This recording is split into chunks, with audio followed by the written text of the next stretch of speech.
Good morning, everyone. This is Debbie Royce, Empire State Development's Corporate Secretary. I'd like to welcome everyone to this morning's meeting. Before we formally begin, I would ask that you please mute your lines unless you're speaking. And we'll begin today, by taking a roll call of the directors. I see we have everybody on the video today, so if you would just say present when we call your name. Chair Steve Cohen. Present. Hilda Rosario Escher. Present. Eric Gertler. Present. Cesar Perales. Present. And DFS designee Linda Sun. Present. Thanks so much, everyone, for joining. And Chair Cohen, you're ready to begin. Thank you so much, Debbie. Good morning. I now call to order a meeting of the directors of the New York State Urban Development Corporation, doing business as Empire State Development, for Thursday, March 25th, 2021. Before we get started, I will ask everyone to please mute your microphone or telephone until you are ready to speak.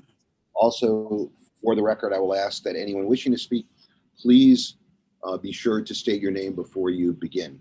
I'd also like to note for the record that due to the continuing public health concerns and as authorized by an executive order of the governor, this meeting will be conducted by video and teleconference. I will also note for the record that the public was given an opportunity to comment on the agenda items by submitting their written comments by 4:30 p.m. yesterday.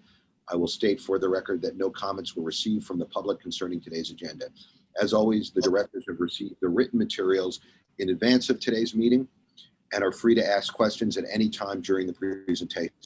At this time, I will ask the directors whether anyone has any potential conflict of interest with respect to any of the agenda items. If so, I will ask you to please make an appropriate disclosure on the record, and we will then remind you to recuse yourself from any discussion or vote with regard to such items. And I will begin by noting that with respect to two items, the first being the New York Medical College Capital Project, which involves Touro College, where I have a family member that has a relationship with Touro College.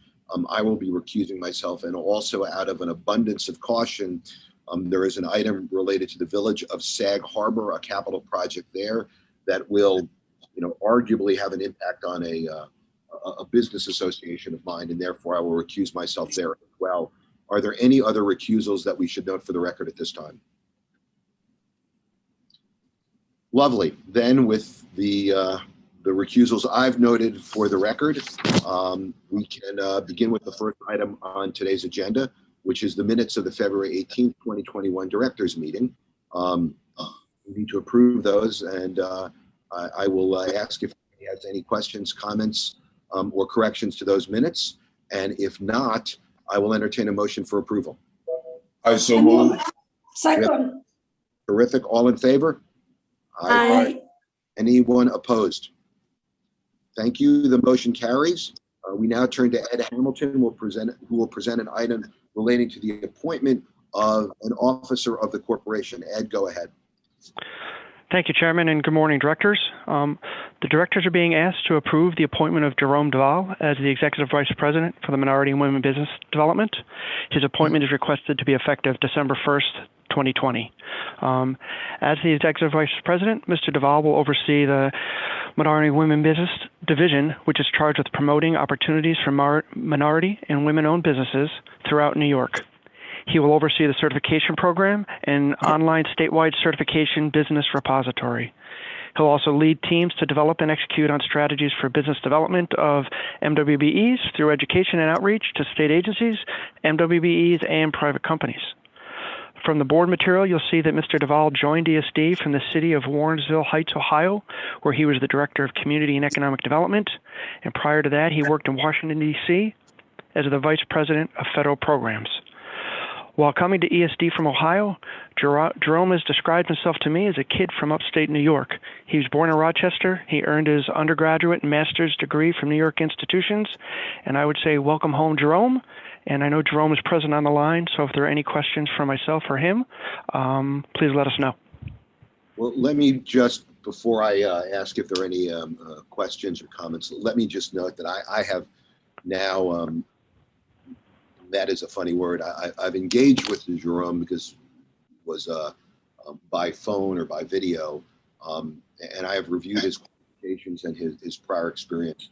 And I just want to say, first of all, I'm delighted that he is joining us, and Ed, and to those who are involved in recruiting. He is an extraordinary addition to ESD, and I think really will be able to tackle one of the most important issues that we all face in the fair and equitable operations of an economic development program. And I'll also just note, I think that is just the beginning of the assistance that he can lend, whether it is in that particular area of expertise or really going to a more data-driven approach to economic development. He is somebody who can both lead us and teach us, and I'm delighted that he will be joining our ranks. Anyone else? Well, Steve, I absolutely agree. The governor of New York State has one of the most ambitious MWBE programs in the nation. And we are very fortunate to have someone with Jerome's ambition, his energy, his thoughtfulness, his dedication. I too have been impressed with Jerome's professionalism, his energy since joining. He's got a very strategic approach to administering our MWBE programs. I'm honored to have you part of the team. And as Ed said, happy to welcome you back to New York, Jerome. Thank you. Unless there are any other comments or questions, I will entertain a motion. I move it. Second? All in favor? Aye. Aye. Aye. Any opposition?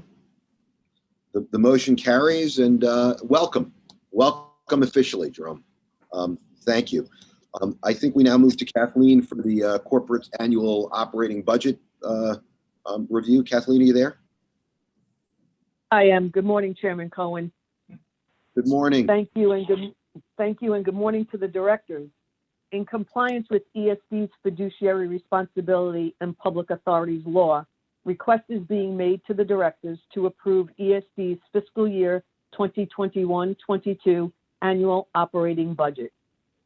The approximately $76 million budget represents a decrease from last fiscal year's budget of approximately $9.7 million, or 11.3%, and represents a balance between the starkness of the current fiscal year due to the impact of the COVID-19 pandemic and the anticipated return to a new normal during the upcoming fiscal year. The budget supports operating costs associated with the administration and oversight of new and existing economic development programs and initiatives, such as the Regional Economic Development Councils, REDICs, Life Sciences, the Minority and Women-Owned Business Division, the Buffalo Regional Innovation Cluster, small business and technology development, and infrastructure projects throughout the state. Also included is operating support provided to certain ESD subsidiaries. Should be noted that the budget does not include programmatic New York State appropriations for specific programs that are expected to be included in the governor's proposed fiscal year 2021-22 budget. Personal services expenses of approximately $49.8 million include salaries and fringe benefits and supports ESD's role in economic development through programs associated with life sciences, small business grant and lending assistance, minority and women-owned business funding and support, tourism and business marketing, the oversight of the 10 REDICs, and large infrastructure projects. The budget also includes approximately $22.8 million for such personal services expenses as occupancy expenses, consultant costs, IT and communication enhancements, insurance and staff training programs. As noted in the materials provided, approval is also being requested for approximately $3.5 million of operating support to certain ESD subsidiaries, $1.3 million for Erie Canal Harbor Development Corporation, $1.4 million for Harlem Community Development Corporation, $0.1 million for Queens West Development Corporation, and $0.7 million for USA Niagara Development Corporation. Other subsidiary operating and capital budgets will be or have been presented separately to their board of directors. If any changes are required to the budget after the adoption of the state's fiscal year 2021-22 budget or any other time during the fiscal year, they will be presented to the directors for approval. Approval is also being requested for the fiscal year 2021-22 non-programmatic capital expense authorization in the amount of approximately $4.2 million. This is approximately a $500,000 decrease from last year's budget. These funds are expected to support an upgrade to the corporation's infrastructure network wiring to enhance functionality, continued enhancements to cybersecurity to support a larger remote work environment, licenses and support for the entity-wide Microsoft Dynamics Customer Relations Management System, investment in technology to improve data and assets protection, expansion and replacement of IT hardware and software to enhance business continuity and disaster recovery capabilities. This morning, the ESD Audit and Budget Committee reviewed the budget and recommends forwarding and further approval by the Board of Directors. Thank you, and I'm happy to answer any questions anyone may have. Any questions, comments? Well, I'll just say I had a chance to review it this morning. And again, on behalf or in front of the entire board, Kathleen, I just wanted to thank you and your entire team for the diligence and dedication with which you've taken this role very seriously. And thank you for going through in such great detail earlier this morning. Thank you, Eric, very much, and thanks to my team as well. I'll entertain a motion.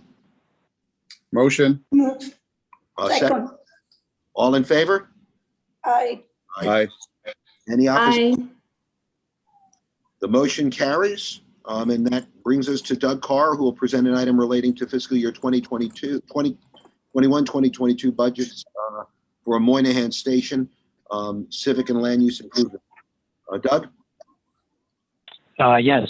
Good morning. Good morning, Chairman Cohen and the directors. I'm Douglas Carr, Executive Director of Moynihan Train Hall Development. Today I will be presenting both the Moynihan Station operating and capital budgets. And I would like to start for the members of the board with some project background. The Moynihan project has recently achieved some significant milestones. The project reached substantial completion and was opened to the public on January 1st of this year. The project continues to work towards a final completion milestone with our development partners, which includes addressing punch list items and final project payments and documentation closeout. As it pertains to the Moynihan Train Hall operating budget, authorization is requested for an operating budget of $1,094,000 for Moynihan project operations. The total operating budget represents a decrease from the previous year. This reduction is anticipated and reflects the status of the Moynihan redevelopment project, which achieved substantial completion earlier this year. The project continues to work with the contractor, Skanska, addressing construction and post-opening punch list items. In addition to project closeout documentation, archiving, and transfer to the James A. Farley condominium entity is underway and ongoing. These activities are expected to last into the summer months, and final contractor payments will be made also as well into the summer months following the typical payment requisition cycles. The project staff is also negotiating final agreements for the Moynihan Revenue Generating Unit, which is a revenue generating asset of Empire State Development and will be subject to a long-term partnership agreement. Initiating and stabilizing that asset will be an ongoing focus for the project team throughout the 2021 fiscal year. As it pertains to the Moynihan capital budget, the construction costs, this largely represents the construction costs based on the initial projections and tracks final project closeout later this year. With that, I will ask for authorization for these funds, and I'm happy to answer any questions as it pertains to Moynihan. Any questions or comments? Hearing none, I will entertain a motion for approval. I so move. You have a second? second, All in favor? Aye. aye. Any opposition? Motion carries, which brings us to my favorite part of the meeting in the morning, which is the president's report from our president and always insightful leader, Eric Gertler. Mr. Gertler, are you ready? Mr. Chairman, with an introduction like that, I can never be ready, but I will try. And, you know, especially as I'm batting fourth after a lot of business that's already done. So Jerome, Kathleen, and Doug, thank you for all your hard work. So let me give an overview of what's going around the state and then on all the work that we've been doing. It's actually been a very busy last month. And it's great that it coincides with the spring, weather getting warmer, and we're able to provide welcome relief for many. So as many of you know, restaurants now have a capacity of 50% in New York City and 75% for the rest of the state. The governor also announced, and this is a sure sign that we are in spring, that with baseball starting, outdoor stadiums like Yankee Stadium and Citi Field can reopen at 20% capacity next week, obviously with all of the health guidelines in place. And then we've had additional capacity restrictions that have been loosening. Arts, entertainment venues can open at 33% capacity, and outdoor amusement parks will reopen at 25% starting April 9th. And we know that there's a lot of parks around the state that have been closed for a long time, so that will be welcome news to them. So these are all positive and great signs for the future of our economy. We've also launched a pair of testing initiatives.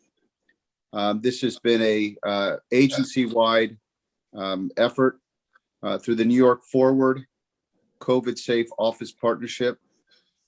We've had major commercial real estate partners have agreed to expand COVID-19 testing for their for employers in their buildings. 21 landlords are participating around the state. It's really, great effort. And as part of the New York Forward Rapid Test Program, we've now launched 38 testing sites statewide to help ensure that we can support economic activity, including weddings and catered events, arts, entertainment, and event venues. So really, good work across the agency. Let me highlight a number of the announcements we've made since our last meeting in Western New York. The governor's office announced the opening of the University of Buffalo's new business incubator, which is located at the Center of Excellence in Bioinformatics and Life Sciences. This one piece is a $32 million initiative as part of the Buffalo Billion. Also in Buffalo, this is yesterday, very exciting. Congratulations are in order for ACV Auctions, which is a leading online automotive marketplace for dealers. It was a startup in Buffalo. It was and became one of the, I think it's the first unicorn startup, and was listed on NASDAQ yesterday. So that just gives you a great sense of the innovation ecosystem that is happening in Buffalo. In fact, ACV was a 2015 $1 million grand prize winner as part of Buffalo's 43 North business plan, and it was a startup New York company. So really exciting to see the first unicorn startup occur. Also last month, we were excited to announce that Plug Power will invest $290 million to build a state-of-the-art green hydrogen fuel production facility, an electric substation at the Western New York Science, Technology, and Advanced Manufacturing Park in Genesee County. ESD played a role in providing incentives. It will create 68 jobs at the STAM site and will produce 45 tons of green hydrogen daily. And then in the North Country, this is very important.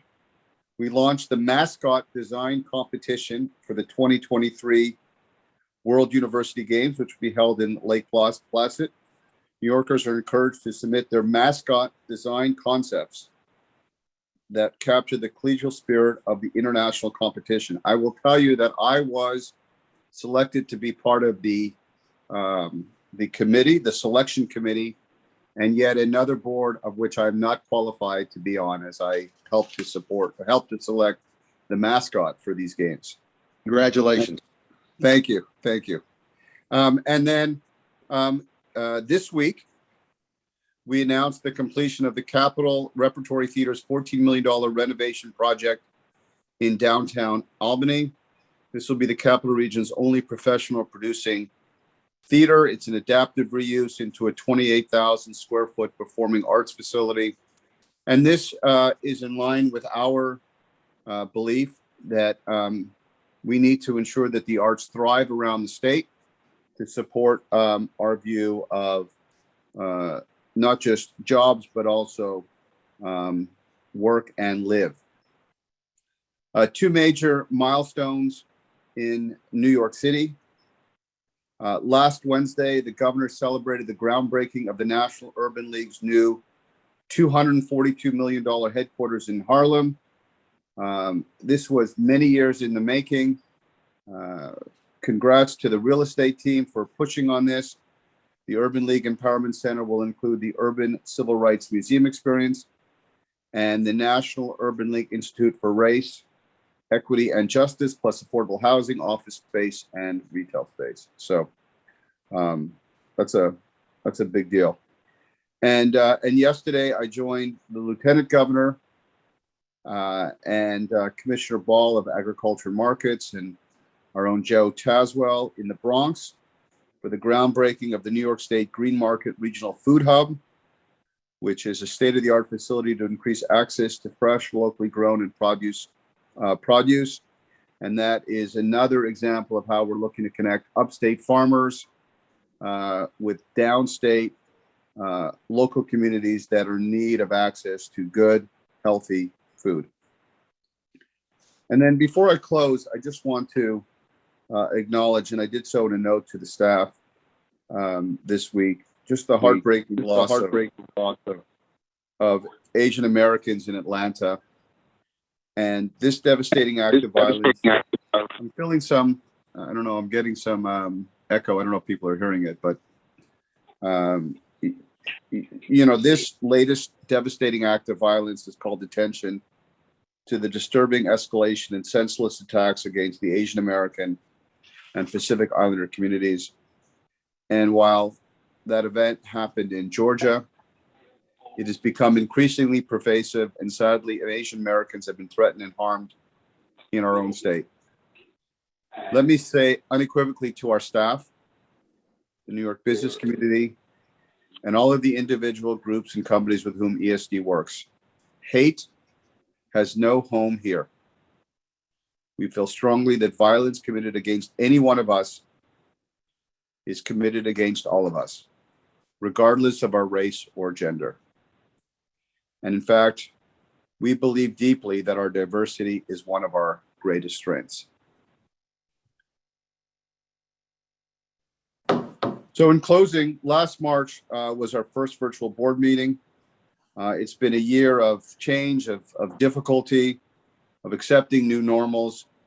But I'm so encouraged. Every day we're seeing new businesses open. We're seeing more and more New Yorkers getting vaccinated. We're seeing people return in many ways to pre-pandemic ways and habits.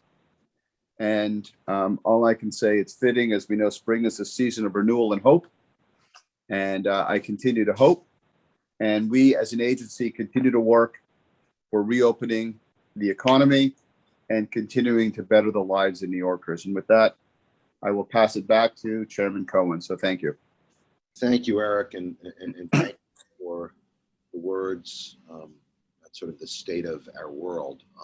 And I agree with you that thankfully spring is here, and hopefully the spirit of renewal and restoration is upon us. I mean, really, you look back on the last year, and I think we've all been through a year that nobody could have ever anticipated, and I hope it is a year that is not to be repeated. But you know, the tragic incidents, it's now 2 in the last 10 days, of hate and violence are just hard to fathom, but we shoulder on. And with that, I'll turn to Glenda McCleary, who has a loans and grants projects to present to us. So Glenda, are you available? Yes, good morning, Chairman, and good morning to the directors. The directors will be requested to consider 11 projects totaling $8,264,000 in grants and a loan. The projects include 1 Buffalo Billion Award, 7 Regional Council Awards, and 3 discretionary awards. The project will take place in the Central New York, Mohawk Valley, Western New York, Finger Lakes, Southern Tier, Long Island, Mid-Hudson, and North Country regions, leverage over $68 million of additional investment, retain 1,043 jobs, and create 253 jobs in the state. Thank you.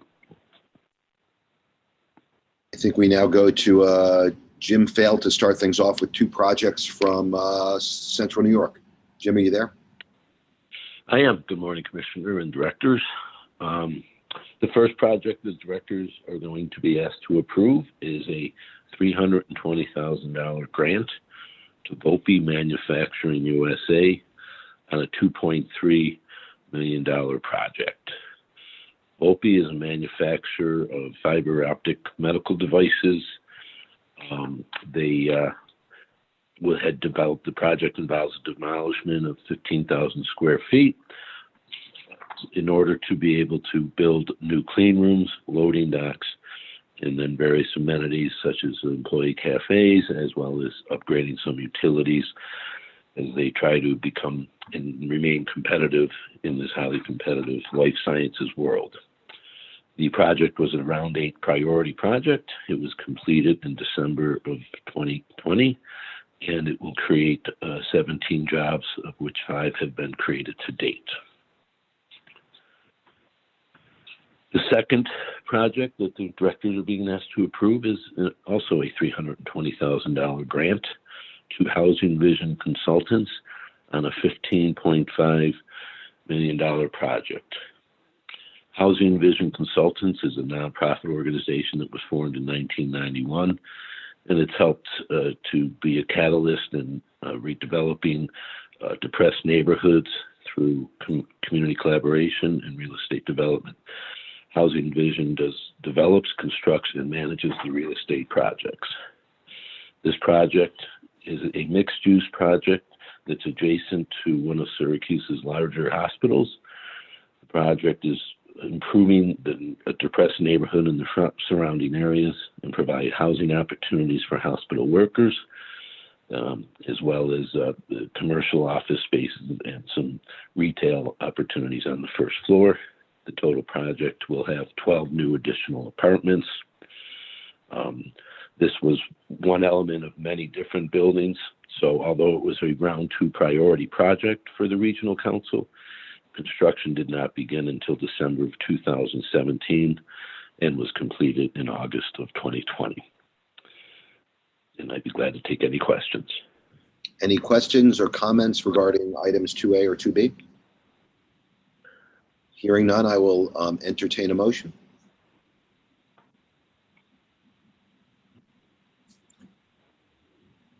Motion. We have a second?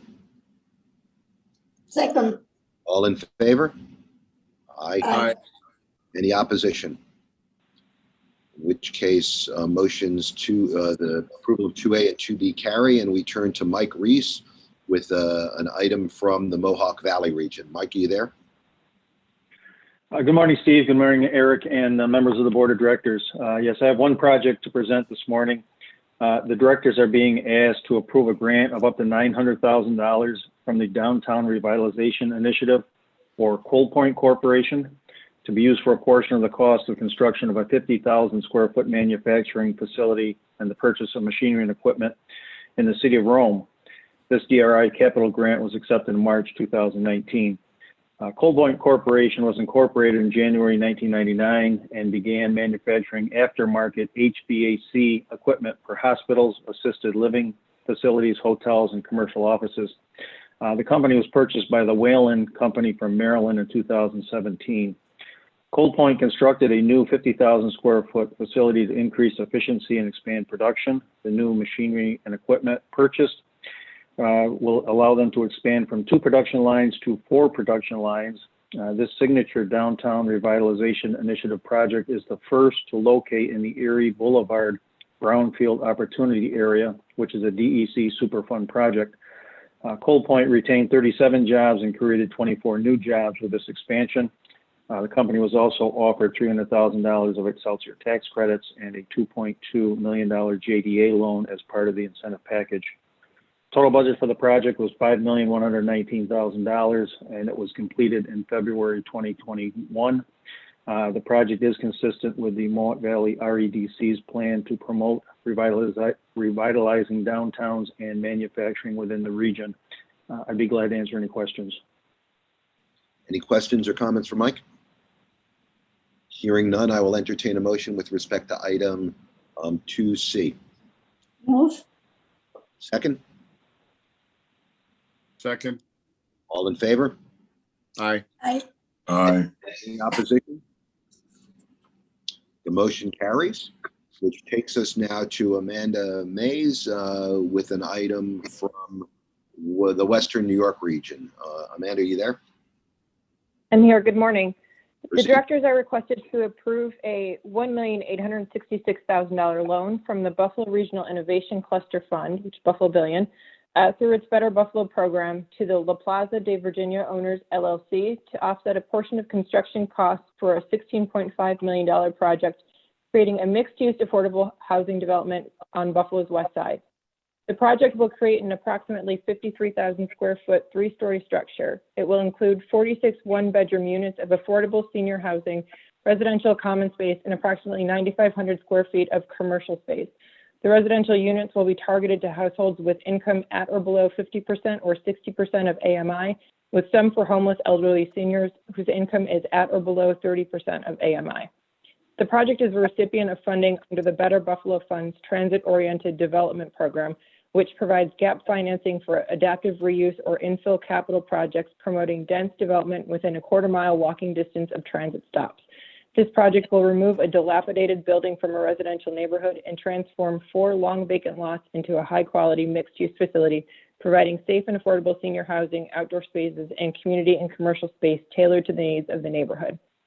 Since being established in 2015 with the Buffalo Billion, the Better Buffalo Fund has awarded funding to over $29 million to 48 projects, which include 29 TOD, transit-oriented development projects, and 19 projects through the Buffalo Main Street Initiative, resulting in 591 new housing units and over 512,000 square feet of new commercial space. And I'll take questions if there are any. Any questions, comments? If not, I will entertain a motion with respect to item 2B. I'll move it. You have a I'll second? second. Terrific. All in favor? Aye. Aye. Aye. Any opposed? No, the motion carries. Thank you, Amanda. And we now turn to Vinny Esposito, who has 2 items from the Finger Lakes region. Vinny, are you there? Good morning, Steve. Good morning, Eric. Good morning, directors. Good morning, Vinny. The first of 2 projects today, you're being asked to approve a $500,000 capital grant to Real Eats from the Upstate Revitalization Initiative.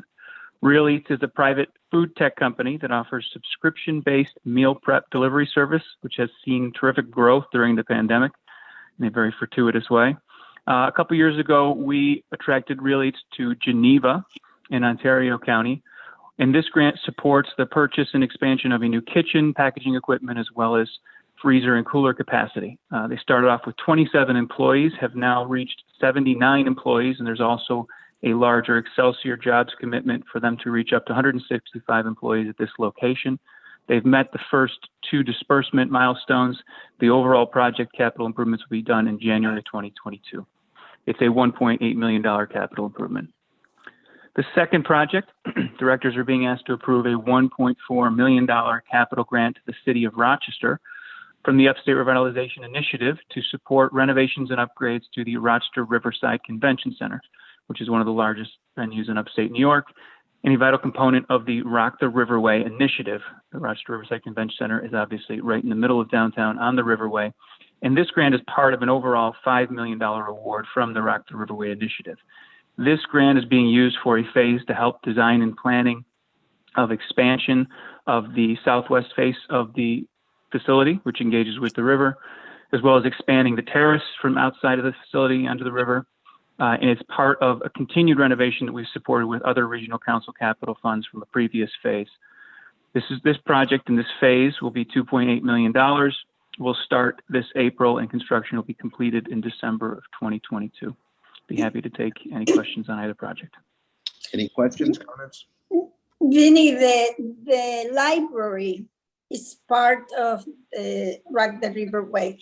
Do you know when they will be completed with the renovations?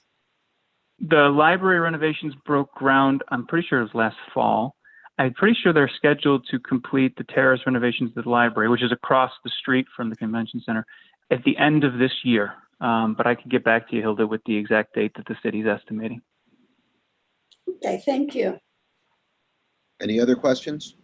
If not, I will entertain a motion with respect to items 2E and 2F. I move it. Second? Second.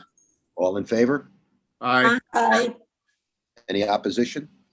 The motion carries. Thank you, Vinny. We now move to Robert Sweet, who has an item from the Southern Tier region. Are you there, Robert? Yes, I am, Chairman. Please proceed. Thank you. This is my first presentation to the board. Although, interestingly enough, I'm very familiar with this company. Almost a quarter century ago, I made a loan to them for machinery and equipment at the very location that we're discussing. This is in the hamlet of Endwell, New York. It's part of the greater Binghamton urbanized area. They've for decades have had a satellite facility at Endwell. Their larger facility is east in Delaware County, where they have approximately 1,200 employees.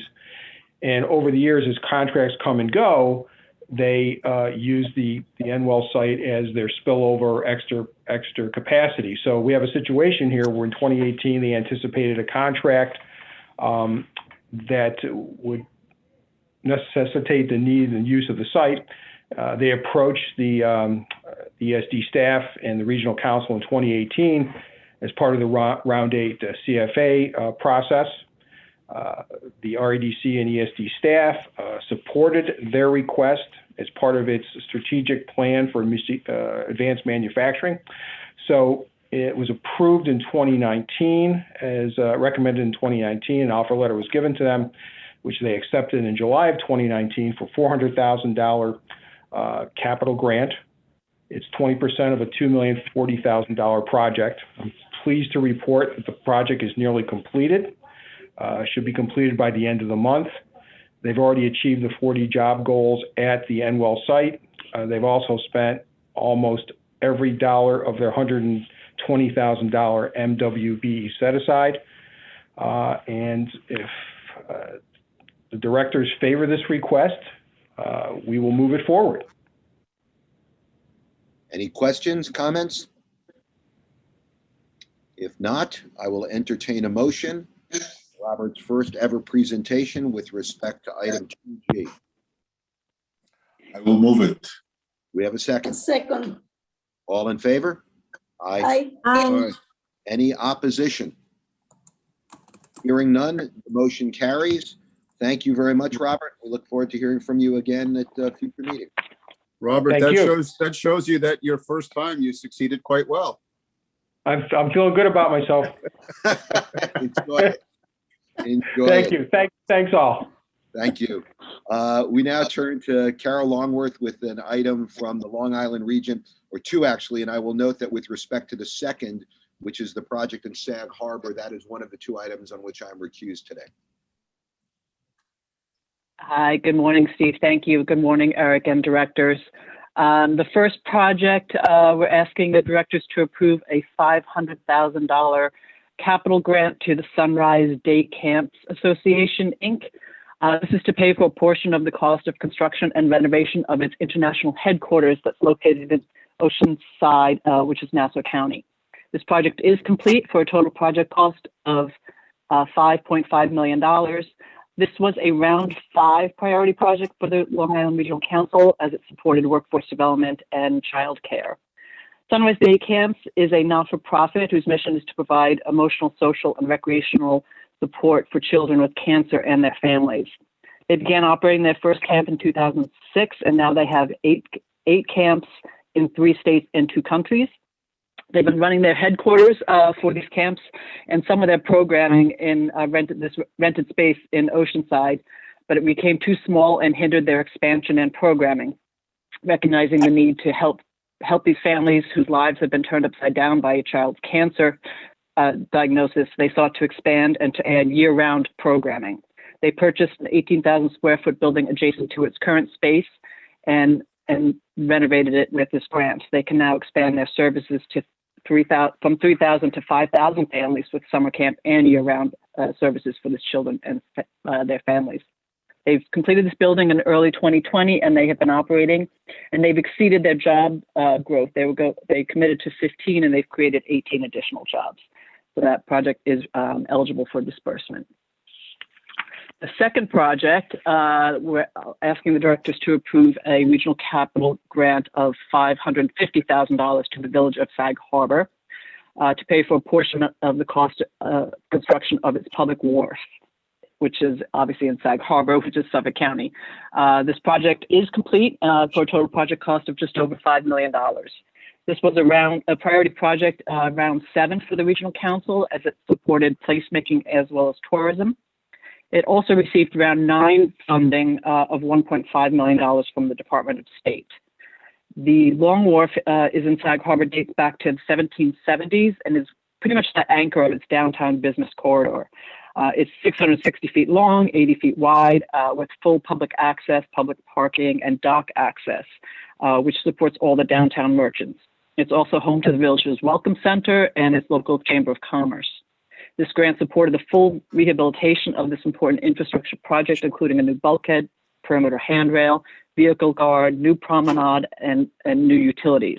Additionally, it created a new 40-foot gathering space, which was created to enhance access to scenic views and to spur tourism in the area. This project was completed last summer and is ready for disbursement. Happy to take any questions on either project. Any questions or comments with respect to either or both of the projects? If not, I will entertain a motion with respect to 2H and 2I, noting that I am not voting on 2I. I will move it. Second? Second. All in favor? Aye. Aye. Any opposition? Hearing none, both carry. And we'll now move to James with a Mid-Hudson Region matter, and I will note again that with respect to this matter involving the New York College chapter.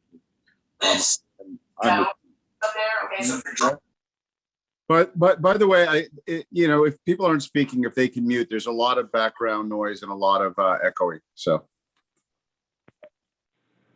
That's something about my abilities to hear that I don't even notice it. I need to get my own hearing checked at this point. James, are you ready? Yes, thank you, and good morning. Today, the directors are being asked to approve a $750,000 regional council capital grant from round 6 to New York Medical College to establish a state-of-the-art training facility within their College of Dental Medicine. The college has invested $15,109,000 to renovate 50,000 square feet of clinical space and purchase equipment for this technologically advanced facility designed to train much-needed dental practitioners. The project is complete and meets the criteria for the disbursement of grant funds, and I want to also note the college has already met their MWBE goal. The New York Medical College is situated in Westchester County, and has a School of Medicine as well as a new College of Dental Medicine. ESD's grant will help finance the dental clinic, transforming a portion of a former IBM facility into a technologically advanced training facility that features 115 chairs across a number of specialties, including general dentistry, complex care, and on-site 3D printing capabilities. In addition to being optimized for modern training of third and fourth year dental school students, the clinic provides high quality, affordable services to the community and region.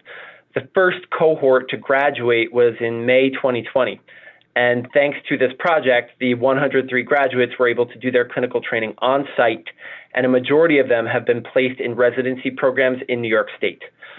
I want to also note that New York Medical College has previously received $4.6 million in Regional Council grant funding for separate projects in rounds 1 and 2. Those were to establish Bio Inc., the Mid-Hudson region's only biotech incubator. This project aligns strongly with the Mid-Hudson Regional Economic Development Council strategic plan by investing in workforce development and healthcare, one of the fastest growing industries in this region. I'm happy to answer any questions. Any questions or comments? If not, I will entertain a motion with respect to item 2J, and will once again note that I am recused from this particular item. Move. Motion. Second? All in favor? Aye. Any opposition? The motion carries, which I believe takes us now to Steve Hunt with a project in the North Country. Steve? Yes, good morning. I will be presenting one project from the North Country awarded a Regional Council capital grant in round 8. We're seeking board approval of a $758,000 grant to the city of Plattsburgh for a $5.2 million project to improve the city's wastewater recovery facility and dewatering filtration system.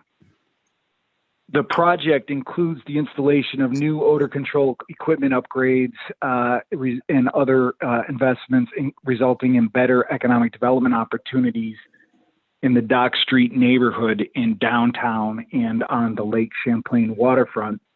The infrastructure investment project is in the city of Plattsburgh's downtown revitalization area and on the Lake Champlain waterfront, and is in alignment with the city's Round 1 DRI strategic plan. This project is completed, and I'm happy to take any questions. Any questions, comments? If not, I will entertain a motion with respect to item 2K on the agenda. Move. Yes. Motion. Do we have a second? Second. All in favor? Aye. Aye. Any opposition? The motion carries, and that takes us to, if I am not mistaken, Anthony Samancic. Are you ready, Anthony? Yes, Mr. Chairman. Good morning. Thank you, and good morning, Eric. Good morning, directors. This is a request for board authorization to transfer to the City of New York fee title to the New York Grand Hyatt Hotel and to take the related actions enumerated in the director's materials.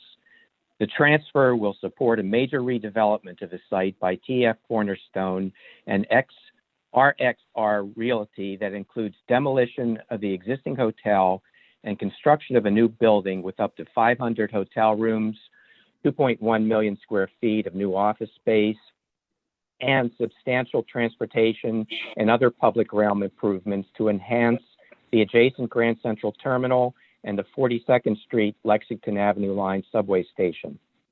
The hotel is owned by a UDC subsidiary, the UDC Commodore Redevelopment Corporation, which acquired title to the hotel from the bankrupt Penn Central Railroad in 1977. The purchase was totally funded by the hotel operator in the city and was accomplished through a general project plan under the UDC Act. The primary purpose of that GPP was to provide the hotel with a 40-year abatement from city real estate taxes. In order to effectuate a tax exemption through a payment in lieu of taxes or pilot structure, the GPP approved UDC's acquisition of the hotel and a 99-year ground lease to the hotel operator, with fee title to the hotel reverting to the city when the ground lease expires in 2077 or is sooner terminated or assigned to the city. Under the ground lease and two related agreements, a project agreement between UDC Commodore and the city, and a three-party agreement among UDC Commodore, the city, and the hotel operator, ESD collects nominal rent plus pilot payments and remits all those proceeds to the city. The hotel's tax abatement ended in May 2020 when the pilot payments returned to the full real estate tax equivalency rate. As a result, there's no need for UDC's continued involvement with the hotel, and the current proposal to redevelop the site would be accomplished entirely through the city's East Midtown zoning provisions, without the need for any ESD-sponsored zoning overrides, tax exemptions, or financing. The transactional structure of the proposed redevelopment is outlined in the director's materials. From ESD's perspective, it would require transfer of UDC Commodore's title and ground lease to the city, which would accommodate the city's subsequent reconveyances to the developers of a new ground lease, and termination of the existing project agreement, three-party agreement, and the general project plan. We anticipate entering into a new master agreement with the city and the hotel operator to provide a blueprint for implementing those actions. UDC Commodore has no actual equity interest in the hotel, and the transfer of title and the ground lease to the city would be without compensation. That's because the existing agreements prohibit UDC Commodore from conveying title or transferring the ground lease to any entity other than the city without compensation. Also, UDC didn't advance any money or loans to cover the original purchase of the hotel from Penn Central. And the 1977 project documents require UDC to remit all income, which consists of the lease and pilot payments to the city.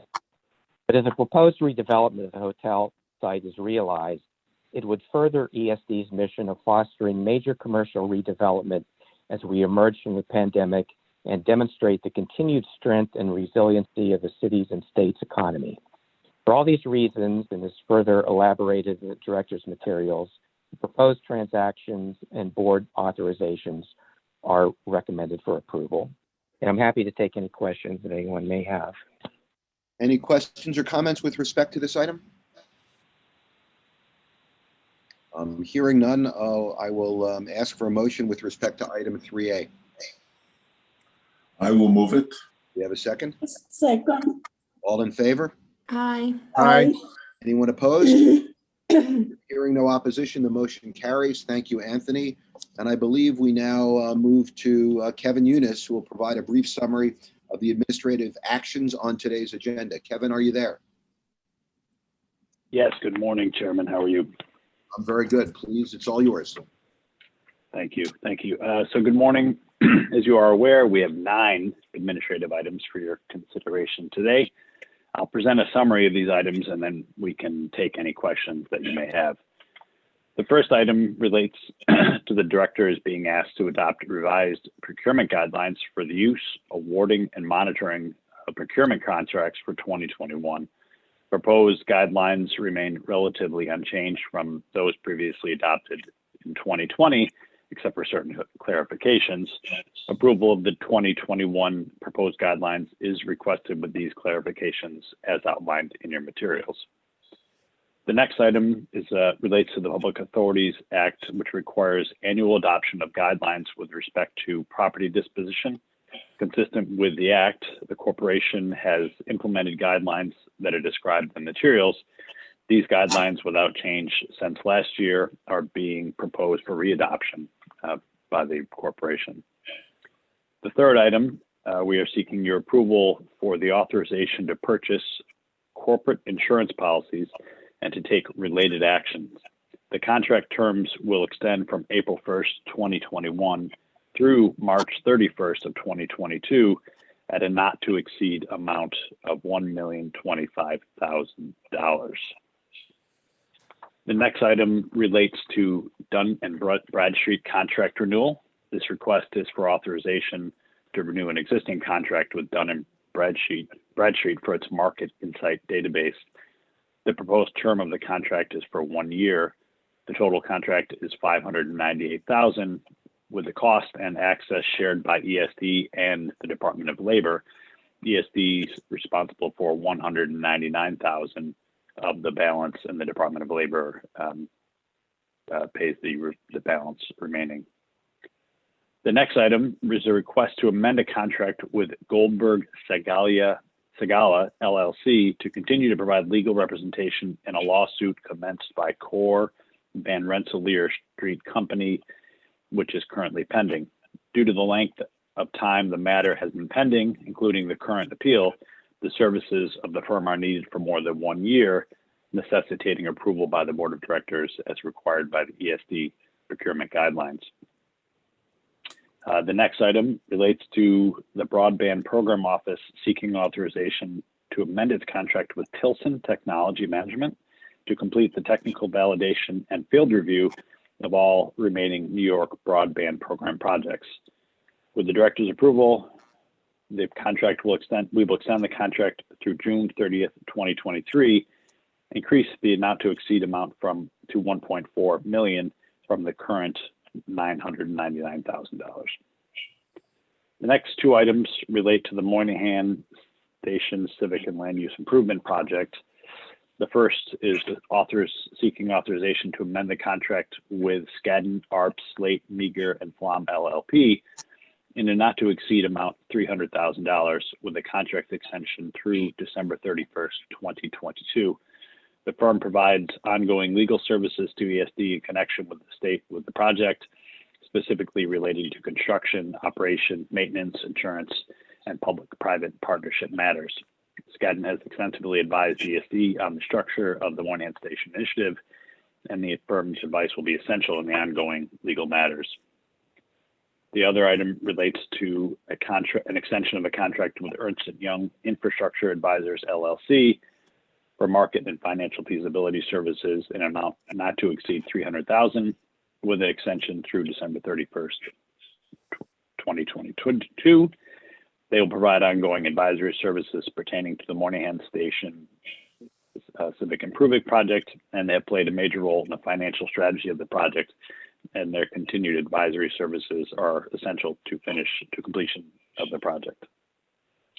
The final item relates to a request for a contract amendment for the preparation of environmental impact statement for the Empire Station Complex Civic and Land Use Improvement Project.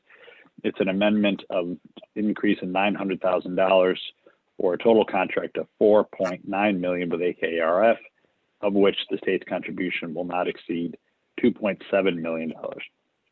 And that is the last item. Any questions or comments with respect to any of these items? If not, I will entertain a motion for items 4A through 4I. I so move. Second? Second. All in favor? Aye. Aye. Any opposition? Hearing none, the motion carries. I believe, unless Debbie tells me otherwise, there is no further business, and I will entertain a motion to adjourn. Motion. Second? Second. All in favor? Aye. We are adjourned. I look forward to seeing you all next month, and I feel like soon, all things continue to trend in the right direction. Perhaps we will once again be gathering in person, which I really would look forward to. Same here. We have a variety of holidays coming up, I know, and I just wish everybody a happy holiday, and please be safe. Thank you. Thank you. Thank you. Thank you. Chairman. Stay safe, everyone. Bye. Bye. Bye.